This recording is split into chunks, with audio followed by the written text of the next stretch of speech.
नमस्कार, मी डॉक्टर सतीश वसंत शिंदाडकर. आज आपण आंब्याच्या कोवळ्या पानांचा काय उपयोग होऊ शकतो याविषयी बघणार आहोत.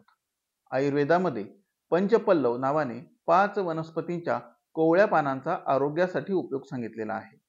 त्यामध्ये सर्वप्रथम क्रमांकाला आंबा आहे. त्यासोबत जांभूळ, कवठ, महाळुंग आणि बेल या 5 वनस्पतींच्या कोवळ्या पानांना पंचपल्लव असं म्हटलेलं आहे.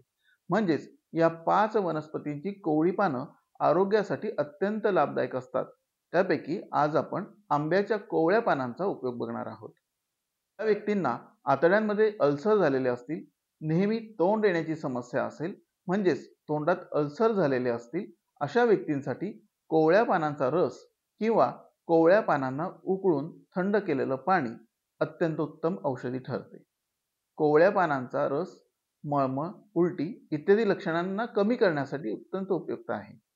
कोवळ्या पानांचा वाटून तयार केलेला गर हा त्वचेवर लेप स्वरूपात लावल्यास त्वचेवरील सुरकुत्या, डाग आणि कोरडेपणा कमी करून त्वचा कांतिवान बनवतो. एका संशोधनानुसार आंब्याची कोवळी पानं श्वसनाच्या समस्यावर एक नैसर्गिक उपाय असून त्याचा काढा करून सेवन केला जातो. आंब्याच्या झाडाची कोवळी पाने चिंता आणि तणावाची लक्षणे देखील दूर करण्यासाठी उपयुक्त असतात.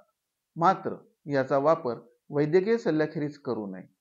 आंब्याची कोवळी पाने अँटीबॅक्टेरियल ह्या प्रॉपर्टीची असल्यामुळे त्वचेचे विकार, केसांमध्ये कोंडा होणं, केस गळणं इत्यादी लक्षणांवर काढा करून लेप स्वरूपात वापरली जातात.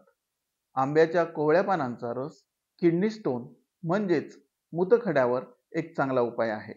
अशा प्रकारे आंब्याच्या पानांचा उपयोग आपण आपल्या आरोग्यासाठी करून घेतला तर निश्चितच फायदेशीर ठरू शकते.